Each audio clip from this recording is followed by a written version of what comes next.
Après 10 ans, mon mari a dit qu'il avait trouvé son grand amour. Il prétendait que sa nouvelle vie était simple, alimentée par l'amour, et non par la cupidité. Je suis restée calme, j'ai appelé mon assistante et j'ai dit, bloquer toutes ses cartes, résilier son accès à tous les actifs de l'entreprise, et changer les serrures de la maison. Je me trouvais dans notre luxueux appartement parisien, m'attendant à signer un contrat commun. Au lieu de cela, Antoine a fermé la fermeture éclair de son sac de créateur et a affiché un sourire narquois. « Je te quitte pour Camille », a-t-il dit. « Ah, et j'ai déjà transmis ton code source propriétaire à son entreprise. » L'OPA hostile commence lundi. « Bonne vie, Hélène », a-t-il lancé en sortant, s'attendant à ce que je m'effondre. La lourde porte en chêne s'est refermée derrière lui. Le silence dans l'appartement était absolu. Je ne suis pas tombée par terre. Je n'ai pas pleuré. Je ne l'ai pas poursuivi dans le couloir en hurlant, « Pourquoi ?» La colère n'était pas bruyante cette fois. Elle était clinique. Je me suis dirigée vers l'îlot de la cuisine, j'ai versé le reste de mon café tiède dans l'évier et j'ai ouvert mon ordinateur portable. Antoine pensait que mon silence était le choc. Il pensait m'avoir déjoué parce que j'étais la fondatrice discrète et calculatrice, tandis qu'il était le charismatique directeur des opérations qui charmait nos investisseurs. Il avait oublié que l'architecte contrôle les plans. Il était 23h51. J'ai pris mon téléphone et j'ai appelé Jade, mon assistante de direction. Elle a répondu à la deuxième sonnerie, alerte et prête. Jade, ai-je dit, ma voix parfaitement stable. Antoine a initié une sortie hostile. Il a avoué avoir divulgué le code source à Camille. Exécute le protocole 0. Contacte l'équipe juridique et dis-leur de se tenir prêt pour une injonction d'urgence à l'aube. Jade n'a pas eu de hoquet de surprise ni posé de questions. Compris, Hélène, a-t-elle dit, je lance la purge maintenant. En 3 minutes, la démolition systématique d'Antoine Fournier a commencé. Je n'ai pas agi par méchanceté. Ce n'était pas une vengeance. C'était un apurement des comptes. J'ai commencé par notre panneau d'administration d'entreprise. En 3 touches, j'ai supprimé son accès maître à notre réseau logistique. J'ai signalé à mon chef informatique via notre canal crypté de contourner le protocole standard et de révoquer ses identifiants d'administrateur maître sur l'ensemble de notre réseau logistique. J'ai vu son statut passer de « actif » à « révoqué ». Ensuite, ce fut le tour de son email professionnel, complètement verrouillé et archivé pour analyse forensique. À 23h58, je me suis connecté à notre portail bancaire d'entreprise. Antoine avait passé les 3 dernières années convaincu qu'il était le visage irremplaçable de la société. Il adorait utiliser nos comptes de dépenses comme sa cagnotte personnelle pour des dîners coûteux et des séjours dans des hôtels de luxe. J'ai gelé sa carte d'entreprise principale. J'ai gelé sa carte de voyage secondaire. J'ai révoqué son pouvoir de signature sur nos comptes d'exploitation. J'ai même contacté les fournisseurs logistiques tiers avec qui nous travaillons et j'ai placé un blocage strict sur toutes les commandes autorisées par Antoine. À minuit, je suis passé à la sécurité physique. J'ai accédé au logiciel de gestion de notre siège social du centre-ville. J'ai désactivé son badge d'accès et supprimé son empreinte digitale biométrique du serveur sécurisé de la salle des serveurs. S'il essayait d'entrer lundi matin, les portes vitrées ne s'y iraient même pas. Je me suis assise et j'ai regardé les verrous numériques se mettre en place. Un par un, l'homme qui venait de quitter ma maison en se vantant d'espionnage industriel était en route pour retrouver sa maîtresse, complètement inconscient qu'il venait d'être effacé numériquement et financièrement de l'empire que j'avais bâti. Il pensait avoir porté un coup fatal. Il n'avait pas réalisé qu'il venait de me tendre le scalpel pour exciser la tumeur. J'ai fermé mon ordinateur portable. La riposte était terminée à minuit 3. Je me suis frotté les yeux, essayant de ressentir du regret, mais il n'y avait qu'une clarté absolue. Ce n'était pas une dépression. C'était un bilan, et je venais d'éliminer un passif énorme. J'ai éteint les lumières et je suis allé me coucher, dormant mieux que je ne l'avais fait depuis des années. Le lendemain matin, la lumière du soleil frappait les baies vitrées de l'appartement, illuminant tout ce que j'avais payé. Je me suis assise sur le canapé en cuir italien et j'ai regardé autour de moi. L'année dernière encore, Antoine avait insisté sur le fait que nous devions rénover l'espace pour qu'il corresponde à notre statut. Il avait supervisé la rénovation de 90 000 €, sélectionnant du marbre importé et des installations sur mesure. Bien sûr, toutes les factures étaient directement acheminées vers mes comptes personnels. Ces actifs étaient strictement protégés par mon contrat de mariage en séparation de biens, qu'Antoine avait commodément choisi d'ignorer. 1, 2, 3. Il l'appelait notre maison commune, c'était mon capital qui bâtissait son confort. C'est fascinant de voir avec quelle subtilité un parasite s'attache à un hôte. Au cours de la dernière décennie, j'avais été l'investisseuse silencieuse dans sa version de la réalité. J'ai créé le logiciel de logistique depuis un minuscule bureau dans un appartement exigu. J'ai déposé les brevets. J'ai travaillé 100 heures par semaine pour porter notre valorisation à 8 millions d'euros. Antoine est arrivé juste au moment où la lutte s'est terminée et où les profits ont commencé. En y repensant, je réalise le piège de la normalisation du comportement parasitaire. Quand vous êtes très capable et motivé, il est facile d'excuser l'incompétence ou l'égoïsme de quelqu'un de proche. Vous vous dites qu'il apporte un soutien émotionnel ou qu'il gère les fardeaux sociaux que vous n'aimez pas, mais jour après jour, il repousse les limites de l'acceptable. Il s'attribue le mérite de vos réussites. Il dépense votre argent tout en critiquant votre concentration. La cruauté n'est pas toujours une explosion soudaine. C'est généralement une érosion lente et normalisée de vos limites. On s'habitue tellement à porter le poids de 2 personnes qu'on oublie qu'on est utilisé comme une bête de somme. On confond un parasite avec un partenaire simplement parce qu'il est attaché à vous depuis si longtemps. Antoine avait normalisé son propre sentiment de légitimité. Il croyait honnêtement qu'il avait le droit de partir avec mon code source propriétaire parce qu'il s'était convaincu que mon succès était en quelque sorte sa propriété.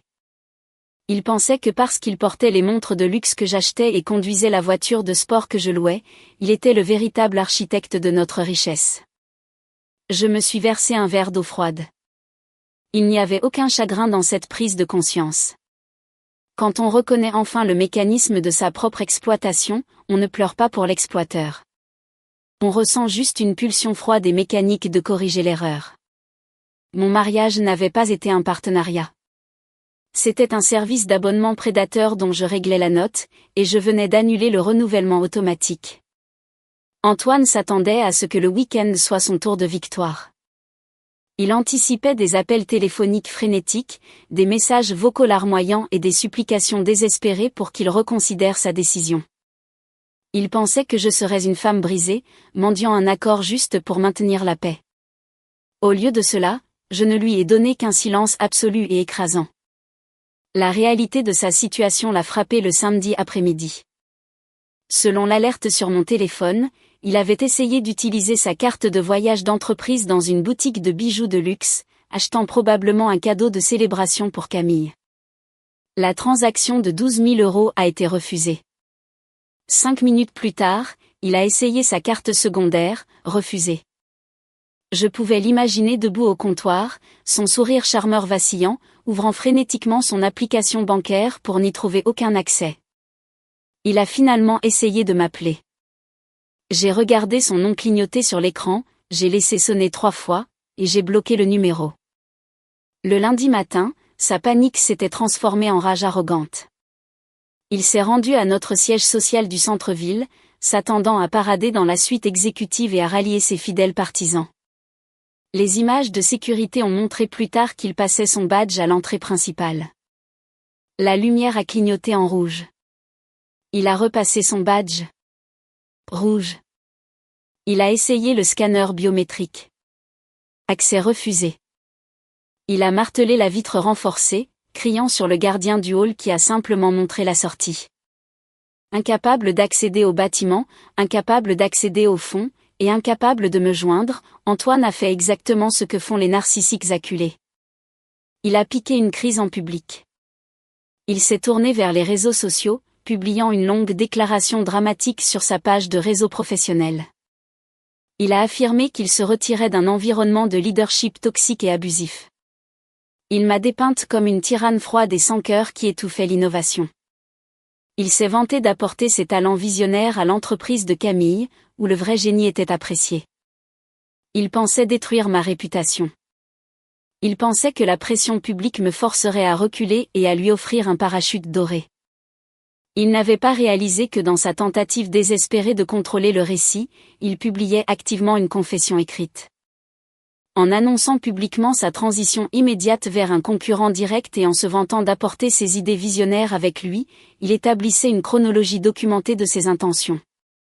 Il donnait à mon équipe juridique le levier exact dont nous avions besoin. Il était un tigre de papier rugissant face à un ouragan, entièrement inconscient de la tempête qui allait le réduire en miettes. Pendant qu'Antoine était occupé à chercher la validation sur Internet, j'étais assise dans une salle de conférence sécurisée avec Jade et une équipe d'experts comptables judiciaires de premier plan. Je ne voulais pas d'une procédure de divorce désordonnée et émotionnelle. Je voulais une exécution clinique et indiscutable de la justice. L'équipe forensique a épluché les 3 dernières années des empreintes numériques et financières d'Antoine. Les chiffres ne mentaient pas. Sur une période de 36 mois, il avait détourné 60 000 € de dépenses personnelles via des comptes fournisseurs fictifs.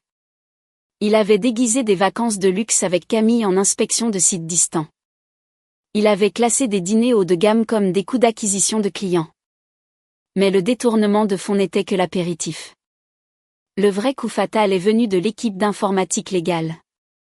Ils ont suivi les paquets de données quittant son adresse IP la nuit où il est parti. Il n'avait pas seulement copié le code source d'un algorithme de routage. Il avait téléchargé des listes de clients, des modèles de tarification propriétaires et 3 ans de stratégie d'expansion. Il avait envoyé par email des fichiers cryptés directement sur le serveur privé de Camille. L'enquêteur principal a poussé un épais classeur sur la table vers moi. Il a violé sa clause de non-concurrence, son accord de non-divulgation et son devoir de loyauté, a déclaré l'enquêteur. Ce n'est plus un litige civil sur des actifs matrimoniaux. Hélène avait raison. Le récit avait instantanément changé. Ce n'était pas l'histoire d'un mari infidèle essayant de prendre la moitié d'une entreprise dans un divorce. C'était une affaire à haut risque d'espionnage industriel. 4, 5, 6. Antoine avait commis un délit pénal. 7, 8, 9, 10. Le rapport d'expertise numérique était déjà notarié et horodaté, ne lui laissant aucune marge pour prétendre à une manipulation de données. J'ai regardé les journaux imprimés, traçant les moments exacts où il avait décidé de voler le travail de ma vie pour financer sa nouvelle romance. Il avait troqué une peine de prison pour un gain rapide. Jade m'a regardé de l'autre côté de la table, son stylo en suspens sur son bloc-notes. « Quelle est la directive, Hélène ?» a-t-elle demandé. Je n'ai pas scié. Rassembler les anomalies financières pour le litige civil afin d'annuler toute demande de prestations compensatoires, ai-je dit, puis transmettez les journaux de la violation de données, les transferts de fichiers et sa confession sur les réseaux sociaux directement aux autorités judiciaires. Ne demandez pas un accord. Demandez une mise en examen. Nous allions le laisser entrer dans la médiation finale en croyant qu'il avait le dessus, complètement inconscient que le sol sous ses pieds avait déjà été piégé avec des explosifs. La médiation a eu lieu un jeudi matin pluvieux dans un élégant cabinet d'avocats du centre-ville. J'étais assise d'un côté de la table en acajou, flanquée de mon avocat d'entreprise et de Jade. Antoine est entré en se pavanant avec 10 minutes de retard, portant un costume sur mesure que j'avais payé. Camille l'attendait dans le hall, s'attendant clairement à célébrer un gain massif. Antoine s'est assis avec un sourire suffisant et condescendant. « Faisons vite, Hélène » a-t-il dit en se penchant en arrière dans sa chaise. « Donne-moi mes 40% de participation, l'appartement et une indemnité de départ raisonnable, et je ne détruirai pas la part de marché de ton entreprise avec ma nouvelle aventure. » Je l'ai regardé sans ressentir absolument rien. C'est un phénomène psychologique fascinant d'assister à l'illusion de pouvoir d'un portefeuille vide. Quand l'identité et le statut entier de quelqu'un sont construits sur des ressources qu'il n'a jamais réellement gagnées, il développe une arrogance fragile et délirante. Sa position n'est qu'une coquille louée avec l'argent de quelqu'un d'autre. Quand ce financement est coupé, il ne développe pas soudainement de compétences ou de valeur. Il se démène juste désespérément pour maintenir la façade.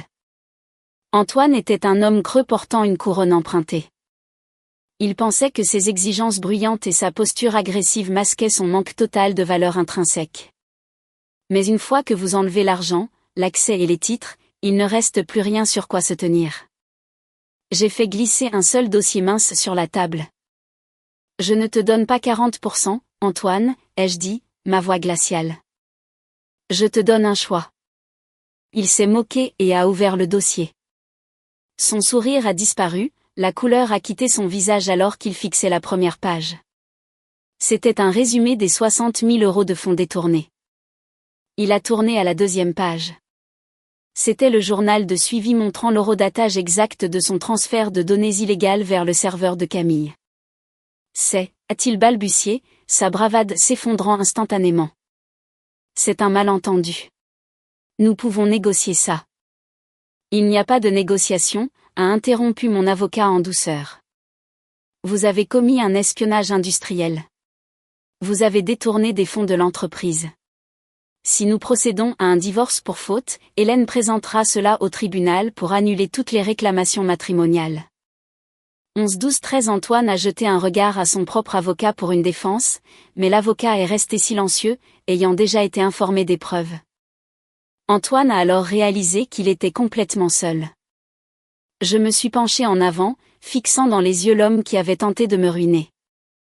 De plus, ai-je dit, les enquêteurs ont déjà examiné ces données. Il y a 2 policiers en civil qui attendent dans le hall à côté de Camille. J'ai ma propre équipe de sécurité privée habillée en agents qui attendent dans le hall à côté de Camille pour vous escorter directement pour un interrogatoire si vous refusez de coopérer. Si vous ne signez pas une renonciation complète à tous les actifs de l'entreprise, à l'appartement, et à toute demande de pension alimentaire maintenant, ils entreront ici et vous arrêteront pour vol de secrets commerciaux. Antoine avait l'air sur le point de vomir. Son château de cartes venait d'imploser en temps réel. Avec des mains tremblantes, il a pris le stylo et a renoncé à tout. La signature sur la renonciation était à peine lisible. Un gribouillis frénétique et déchiqueté d'un homme regardant sa vie entière s'évaporer. Antoine a laissé tomber le stylo, s'est levé sans un mot et a pratiquement couru hors de la salle de conférence. Il n'est pas allé dans le hall pour retrouver Camille. Il a pris l'escalier de service, terrifié par les agents qui n'étaient en réalité que des gardes de sécurité privés que j'avais engagés pour se tenir dans la salle d'attente. Un bluff calculé et il était tombé complètement dans le panneau. Alors que l'enquête judiciaire était déjà en cours, mon équipe s'était assurée que les preuves soient traitées en priorité par le bureau du procureur, scellant ainsi son sort. Les jours qui ont suivi ont été une classe de maître dans l'exécution rapide et sans émotion. J'ai passé le week-end à vider l'appartement. Chaque costume cher qu'il avait laissé derrière lui. Chaque montre de luxe que j'avais achetée pour ses anniversaires. Chaque symbole de la vie que j'avais financé est allé dans des sacs poubelles industriels. Je ne les ai pas donnés. Je ne les ai pas gardés pour un feu de joie dramatique. J'ai simplement payé un service d'enlèvement d'encombrants pour les emporter, traitant sa mémoire avec exactement le même respect qu'il avait traité notre mariage. Aucun. La vente de l'appartement s'est conclue en un temps record. Je ne voulais pas négocier. Je voulais des liquidités et une séparation. Je m'étais discrètement préparé à cette transition pendant des mois, m'assurant que lorsque la poussière serait enfin retombée, mon nouveau sanctuaire m'attendait déjà. Emménagé dans ma nouvelle maison, une propriété élégante et minimaliste entourée par les forêts verdoyantes en périphérie de la ville, c'était comme expirer un souffle que j'avais retenu pendant 10 ans. Il n'y avait pas de comptoir en marbre importé choisi pour impressionner les investisseurs. Il n'y avait pas d'immenses espaces de réception conçus pour ces cocktails. Il n'y avait qu'un design calme et fonctionnel, un espace construit pour une architecte. Mon entreprise de logistique était florissante. Le marché avait incroyablement bien réagi au lancement de notre nouveau logiciel mis à jour, prouvant que le véritable moteur de l'innovation n'avait jamais quitté le bâtiment. L'entreprise de Camille était terrifiée par l'enquête judiciaire imminente concernant les secrets commerciaux volés. L'espionnage industriel n'est pas une tactique de divorce compliquée. 5-6. C'est une responsabilité radioactive. Ils ont immédiatement licencié Antoine, abandonné tout le projet, et envoyé une lettre d'excuse formelle de leur service juridique au mien, promettant une coopération totale avec les autorités. Antoine était soudainement intouchable dans le secteur. Il était actuellement au chômage, confronté à une énorme bataille juridique, et vivait dans une location bon marché en banlieue. Son sourire charmeur et ses costumes sur mesure ne pouvaient pas le sauver d'une assignation à comparaître. Il avait tenté de me contacter 2 fois par des intermédiaires, implorant une aide financière pour payer ses avocats de la défense. Je n'ai même pas daigné répondre à ses demandes. Je me suis dirigé vers les baies vitrées de ma nouvelle maison et j'ai regardé la lisière de la forêt. La pluie avait cessé, laissant le paysage lavé et lumineux. Pour la première fois en une décennie, je ne portais pas le poids lourd et invisible d'un partenaire qui méprisait secrètement mon succès. Je ne gérais pas l'ego fragile de quelqu'un d'autre ni ne finançais son style de vie immérité. J'étais juste Hélène, et Hélène était plus que suffisante. C'est une prise de conscience profonde lorsque vous comprenez enfin que la paix n'est pas l'absence de conflit. La paix est la certitude absolue que vous pouvez protéger vos propres frontières. J'avais passé des années à être gentille, à être compréhensive, et à essayer d'être la plus mature dans une relation qui exigeait que je me diminue. Mais le coût de cette gentillesse avait été ma propre sécurité. À quiconque écoute ceci, à quiconque a déjà eu l'impression de vivre en marge de sa propre vie, regardant quelqu'un d'autre s'attribuer le mérite de ses sacrifices, je veux m'adresser directement à vous. Je sais exactement à quel point c'est lourd. Je connais l'épuisement silencieux et suffocant de tout donner à quelqu'un qui voit votre générosité comme une faiblesse. Vous vous convainquez que si seulement vous travaillez plus dur, si vous donnez plus, si vous réglez leurs problèmes, ils finiront par voir votre valeur. Vous diminuez votre propre éclat pour faire de la place à leur ego. Vous faites taire votre intuition parce que affronter la vérité semble trop terrifiant. Vous vous convainquez que leur potentiel est leur réalité. Vous pensez que si vous fournissez assez de stabilité, ils finiront par se hisser à votre niveau et égaler vos efforts. Mais les parasites n'évoluent pas en partenaires. Ils consomment juste jusqu'à ce que l'autre s'effondre. Vous passez vos nuits épuisées, à calculer comment faire tourner l'empire pendant qu'ils passent leur journée à se plaindre que vous ne souriez pas assez à leurs événements sociaux. Vous confondez leur présence avec du soutien, et vous confondez votre tolérance avec de l'amour. Mais laissez-moi vous dire la vérité la plus dure que j'ai dû apprendre. Vous ne pouvez pas transformer un parasite en partenaire par l'amour. Vous ne pouvez pas financer le caractère de quelqu'un d'autre. Quand vous êtes celle qui construit, sacrifie et entretient les fondations, il est si facile d'oublier que vous détenez aussi le pouvoir de tout démolir. Ils comptent sur votre empathie. Ils instrumentalisent votre loyauté. Ils vous convainquent que vous êtes difficile ou froide ou exigeante simplement parce que vous demandez le strict minimum de respect. Mais le moment où vous cessez d'accepter leur récit est le moment où votre vie commence vraiment. Le moment où vous regardez le bilan de votre relation et réalisez que vous êtes la seule investisseuse dans une entreprise en faillite, vous arrêtez de pleurer. Vous arrêtez de les supplier de changer. Vous commencez à faire vos valises. J'en suis venue à réaliser que le pardon n'est pas toujours pour l'autre personne. Parfois, c'est le seul moyen de se libérer. Mais le pardon ne signifie pas leur permettre de garder leurs mains dans vos poches. Cela signifie libérer la colère pour que vous puissiez vous concentrer entièrement sur votre propre reconstruction. Cela signifie réaliser que la justice ultime n'est pas de les voir échouer, mais de vous voir réussir sans le poids mort que vous avez porté si longtemps. J'écris ceci depuis le balcon de ma nouvelle maison. Jade est maintenant ma directrice des opérations, un rôle qu'elle a réellement mérité par sa compétence et sa loyauté. L'entreprise a dépassé une valorisation de 10 millions d'euros. Je n'ai plus de partenaire bruyant et charismatique pour s'en attribuer le mérite. J'ai juste la preuve silencieuse et indéniable de ma propre capacité. Si vous avez déjà eu l'impression de tout donner à quelqu'un qui ne vous voyait comme rien, cette histoire est pour vous. Partagez ceci avec quelqu'un qui a besoin de l'entendre et abonnez-vous pour plus d'histoires de reconquête. Vous n'êtes pas seulement une ressource. Vous êtes l'architecte de votre propre vie.